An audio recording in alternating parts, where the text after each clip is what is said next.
ሰላም ጤና ይስጥልን ክብራትና ክብራን እንደምን አላችሁ። የአውሮፓ ቻምፒየንስ ሊግ ትናንትና ግማሽ ፍጻሜውን እየተቀላቀሉ ቡድኖች እየተለዩበት ሆኗል።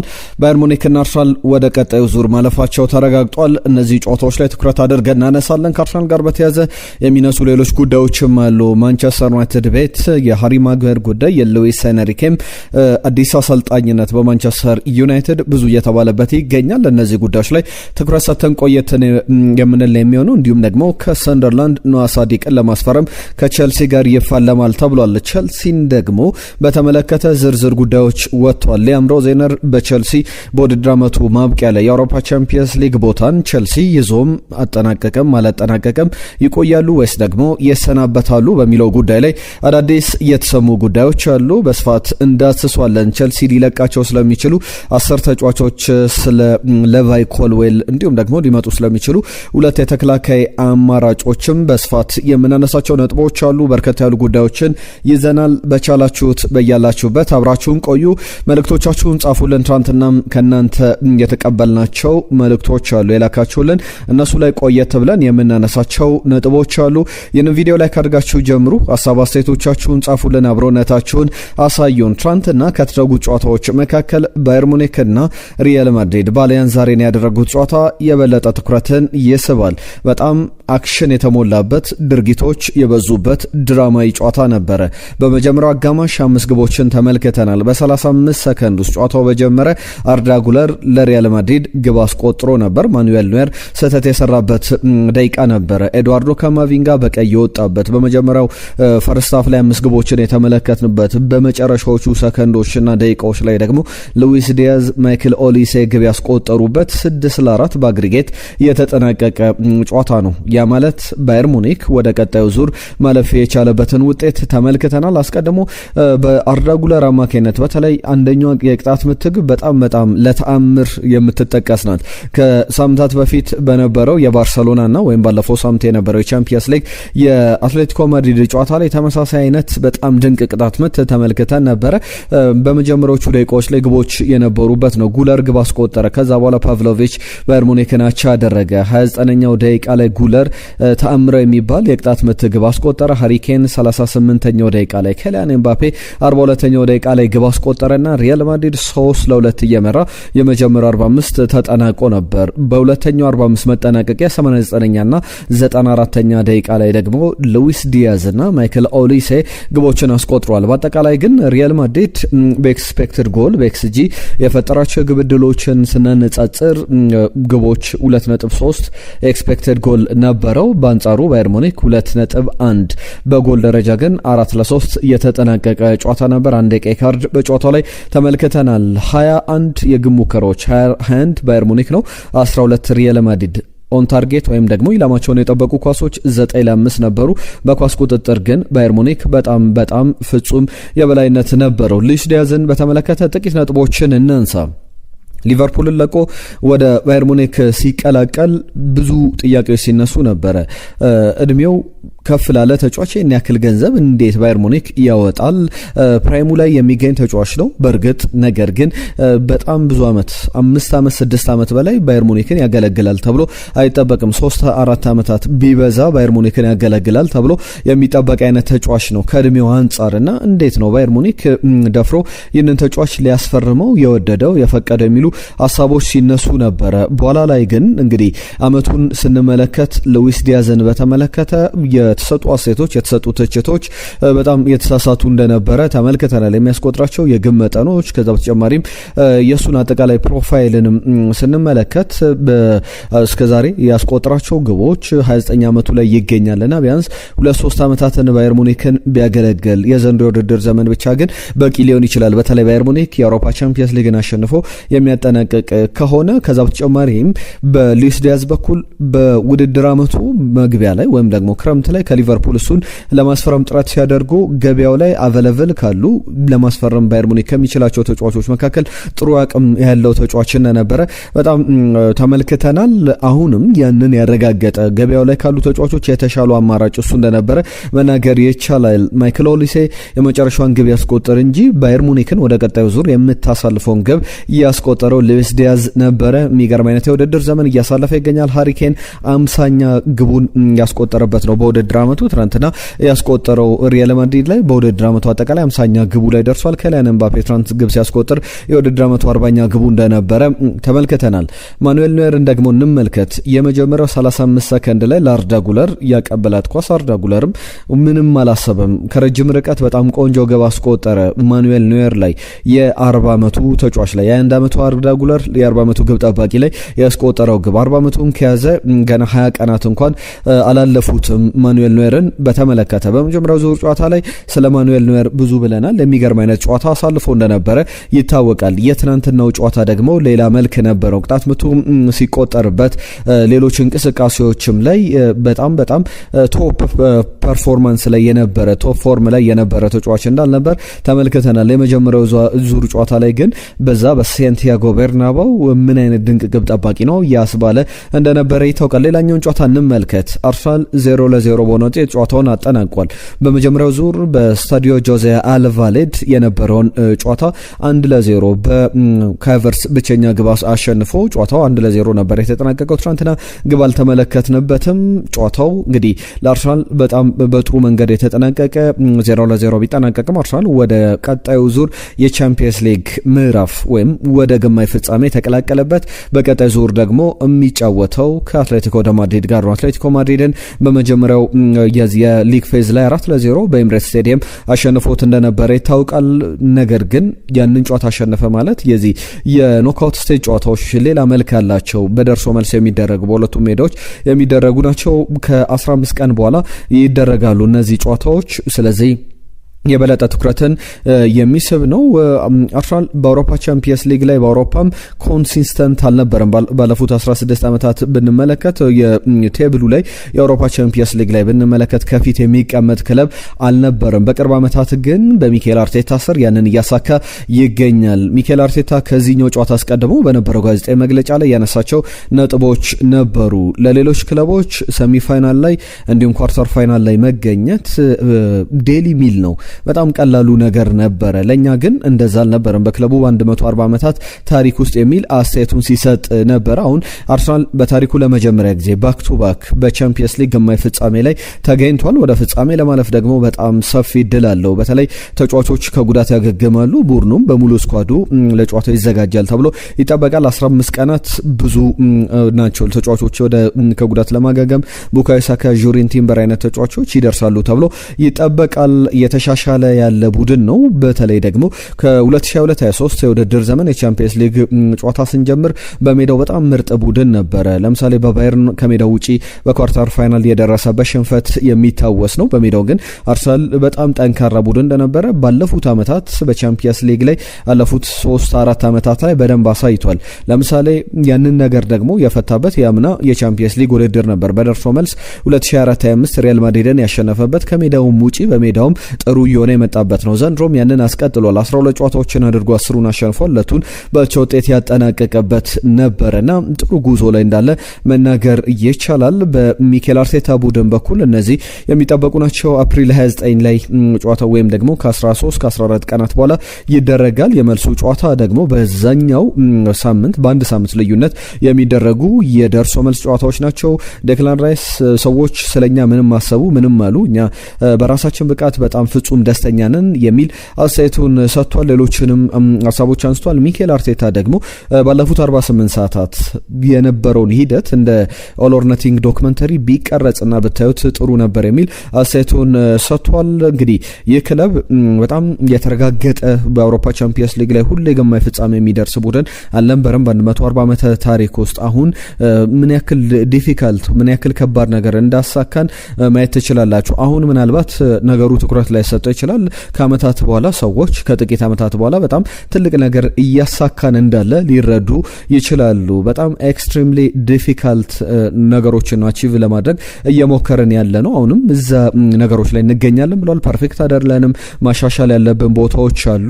ነገር ግን ባለፉት 2 ጨዋታዎች ላይ ጥሩ ነገሮች ማኔጅ አድርገን ወደ ቀጣይ ዙር አልፈናል የሚል አስተያየቱን ሰጥቷል። ከአትሌቲኮ ማድሪድ ጋር ኦክቶበር ላይ የነበረውን ግንኙነት አንስቷል። እሱንም በተመለከተ ከጋዜጠኞች ጥያቄ ቀርቦለት ነበር። ፖስት ማች ቃለመጠይቅ ላይ አትሌቲኮ ማድሪድን በተመለከተ የመጀመሪያው የሊግ ፌዝ ላይ ተገናኝተናል። ጥሩ ቡድን ነው። ወደ ማድሪድ ግን አሁን የምንሄደው የበለጠ ጠንካራ ሆነን ለማሸነፍ ነው፣ ራሳችንን ሆነን፣ ምክንያቱም ቀላል ጨዋታ ይሆናል ብለን አንጠብቅም አይነት አስተያየቱን ሰጥቷል። በቻምፒየንስ ሊግ ላይ በጣም ማርጂኑ ጠባብ ቢሆንም ማሸነፍ፣ ወደ ቀጣዩ ዙር ማለፍ፣ እንዲሁም ደግሞ ጨዋታ የሆነ አይነት ክፍል ላይ ዶሚኔት ያደረግንባቸው ሰዓቶች ነበሩ የሚል አስተያየቱን ሰጥቷል። ብዙ የሚባልበት ጨዋታ ነው። በትናንትናው ጨዋታ ላይ ከጨዋታው አስቀድሞ ማርቲን ዙቢሜንዲ ብዙ በኳሊቲ ደረጃ ቀንሷል ብለን ሚኬል አርቴታም ፕሪማች ላይ ከሰጣቸው አስተያየቶች መካከል ዙቢሜንዲ በሚጫወትበት የደቂቃ መጠን በጣም እየተዳከመ መጥቷል ለሚለው ጥያቄ ምላሽ ሲሰጥ ነበረ። ትናንትና ግን የማች ዴይ የአውሮፓ ቻምፒየንስ ሊግ የዩኤፋ የጨዋታው ኮከብ ተብሎ የተመረጠው እሱ ነበር። በባየርንና በሪያል ማድሪድ ጨዋታ ላይ ደግሞ ማይክል ኦሊሴ በጣም የሚገርም ጊዜን አሳልፏል። ባለፈው ጨዋታ ላይ በእነዚህ 2 ጨዋታዎች ላይ ዳቪድ ራያና እንዲሁም ደግሞ ማኑኤል ኖየር ነበሩ የጨዋታው ኮከብ ተብለው የተመረጡት። ትናንትና ደግሞ ማይክል ኦሊሴና ማርቲን ዙቢሜንዲ የጨዋታው ኮከብ ተብለው የተመረጡበት ጨዋታ ነበረ። ለሁሉም የትናንትና ጨዋታዎች እነዚህን ይመስላሉ። የእናንተ በርካታ ያሉ ሀሳቦች መጥተውልናል። ማንቸስተር ዩናይትድን በተመለከተ አሁንም የሚነሱ ነጥቦች አሉ። ከቸልሲ ጋር 10 የሚለቃቸው ተጫዋቾችን ስም ዝርዝር አነሳላችኋለሁ። ዝውውሮችንም አካተናል። አብራችሁን ቆዩ። ይህንን ቪዲዮ ላይ ካደርጋችሁ ሼር፣ ሰብስክራይብ እያደረጋችሁ ቤተሰብነታችሁን አሳዩን። ትናንትና ከመጡልን መልእክቶች መካከል ጥቂቶቹን እናንሳ። መኑር ሐሰን የጻፈልን መልእክት ነበር። አርሰናል 2-1 በሆነ ውጤት ስፖርቲንግ ሊዝበንን ያሸንፋል፣ ሪያል ማድሪድ ደግሞ ባየር ሙኒክን 3-1 ያሸንፋል የሚል ግምት ነበረው። ነጂብ ሰንገሮ የአርሰናል 3-1 ይጠናቀቃል በአርሰናል አሸናፊነት፣ ባየርን ደግሞ በሪያል ማድሪድ 2-1 ይሸነፋል የሚል ግምት ልኮልን ነበር። የዘውትር አድማጫችን ነው ነጂብ ሰንገሮ፣ ከልብ እናመሰግናለን። አዲሱ የተባለ አድማጫችን አርሰናል 3-1 ያሸንፋል ብሎ ነበረ። ተሾመ ሪያል ማድሪድ 3-2 ያሸንፋል የሚል ግምት ነበረው። አርሰናል ደግሞ 2-1። ግምቶቹ በትክክል የተገመቱ አይደሉም። በተለይ የአርሰናል ውጤት ለመገመት በጣም ከባድ ነው። ብዙዎች ያሸንፋሉ፣ ግብ ያስቆጥራል ብለው ጠብቀው ነበር። ነገር ግን 0-0 በሆነ ውጤት የተጠናቀቀ ጨዋታ ነው። አዱኛ ከነቀምት አርሰናል 2-1 በሆነ ውጤት ያሸንፋል ብሎ ነበር። አዱኛ ከልብ እናመሰግናለን። አሸናፊ ከደቡብ አፍሪካ ላሚን ያማል በባርሰሎና በኩል አሳዛኝ ተሸናፊ ነበር። ራፊኒያ ለመኖር ባርሰሎናን በእጅጉ ጎርቶታል። ይባስ ብሎ ተከታታይ ቀይ ካርድ መመልከት ከድጡ ወደ ማጡ አስገብቶታል። የሊቨርፑል ጉዳይ መጀመሪያ ተገማች ነበረ ብሏል። የሪያል ማድሪድን ጨዋታ 2-2 የአርሰናልን 1-1 ብሎ ሀሳቡ ልኮልን ነበር። አሸናፊ ከደቡብ አፍሪካ ምረታብ ተመስገን ደግሞ አርሰናልን ማመን አይቻልም፣ ሁሉም የገመተው ባርሳን ነበር፣ አትሌቲኮ ግን ሳይጠበቅ አለፈ፣ አርሰናልም ቤት አለመግባባት፣ አንድነት የለም፣ ብዙ የተለያዩ ነገሮች አሉ የሚል ሀሳቡ ልኮልናል። ምረታብ ከልብ እናመሰግናለን። ሳይፈዲን ግምቱን 3-1 በሆነ ውጤት ሳይፈዲን ብዙ ጊዜ በትክክል ግምቶችን ያስቀምጣል። ትናንትና ግን በትክክል አልገመተም። አርሰናል 3-1 ሪያል ማድሪድ 2-0 ያሸንፋሉ የሚል ግምቱን አስቀምጦ ነበረ። ኢድሪስ ሁሴን አርሰናል 1-0 ይሸነፋል፣ በፔናልቲ ደግሞ አርሰናል ይሸነፋል፣ ይወድቃል፣ ለንደን ኢዝ ብሉ ብሎ ምናልባት የቼልሲ ደጋፊ ይሆናል። ኢድሪስ ሁሴን የጻፈልን መልእክት አለ። አየነው ሙሉዓለም አርሰናል በትንሹም ቢሆን ወደ ቀጣዩ ዙሪያ ማለፍ እድል አለው። ጁኒየር ክሩፒ ከቦርመዝ ለአርሰናል ቢፈርም ጥሩ ተጫዋች ይሆናል የሚል እምነት አለን የሚል ሀሳቡ ልኮልናል። አየነው ሙሉዓለም ከልብ እናመሰግናለን። የዘውትር አድማጫችን ነው። ቻናል የተባለ አድማጫችን ባየር ሙኒክ 3-2 ወይም ደግሞ ብርሃኑ የጻፈልን መልእክት ነው። ባየር ሙኒክ 3-2 ይሸነፋል፣ አርሰናል 2-1 ያሸንፋል ብሎ ነበረ። መንሱር 2-0 የሚል ግምት ነበረው የአርሰናልን። ሚካኤል ታሪኩ ደግሞ አርሰናል 2-0 ያሸንፋል ብሎ ነበር። አህመድ ከጅቡቲ እንግዲህ ታሪክ መስራት ሳይሆን ታሪክ ማውራት ሳይሆን ታሪክ መስራት እንደሚያዋጣ ትናንት በሊቨርፑልና ባርሰሎና ጨዋታ ላይ ተመልክተናል ብሎናል። አህመድ ከጅቡቲ ሚኪያስ አርሰናል 2-0 ስፖርቲንግ ሊዝበንን፣ ባየር ሙኒክ ደግሞ ከሪያል ማድሪድ 2-0 ይጠናቀቃል የሚል ግምቱን ልኮልናል። እንዲሁም ጎሳይ የተባለ አድማጫችንም መልእክቱን ልኮልናል። ለአንዳንድ ሀሳቦችን አንስቶልናል። አዳዲስ ዜናዎች ጋር በተያያዘ እናስተካክላለን።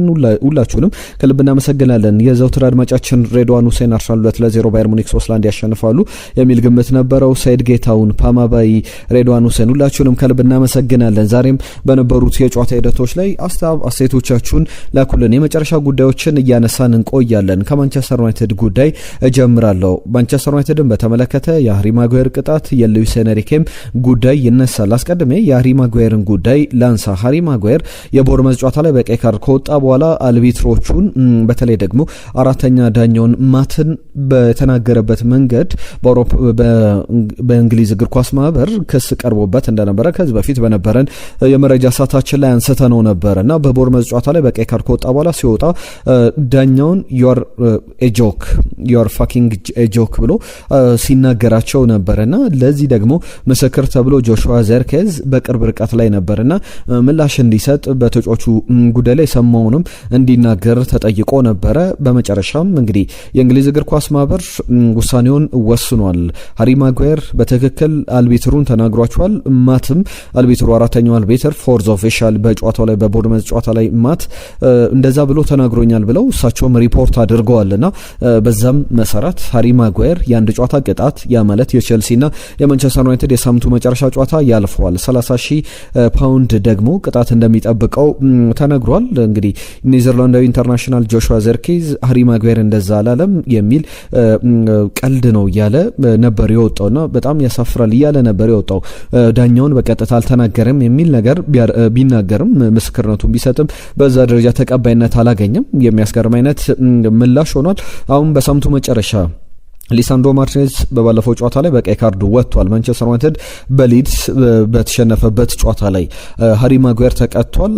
አሁን በማንቸስተር ዩናይትድ በኩል ያሉ ሁለት ሴንተር ባኮች ለቼልሲው ጨዋታ ኤደን ሄቨን እና እንዲሁም ደግሞ ሌኒ ዮሮ ናቸውና ሁለቱ እድሜያቸውን ስንደምረው 39 ዓመት ነው። በእነዚህ ታዳጊ ተጫዋቾች ማንቸስተር ዩናይትድ በቼልሲ ወሳኝ ጨዋታ ላይ የሚወከል ነው የሚሆነው። በደንብ የሚጠበቅ ጉዳይ ነው። ዩናይትድ ላይ የዝውውር ጉዳዮችን ወደ በኋላ ላይ መለሳለሁ። የሉዊስ ኤንሪኬን ጉዳይ ግን ላንሳ።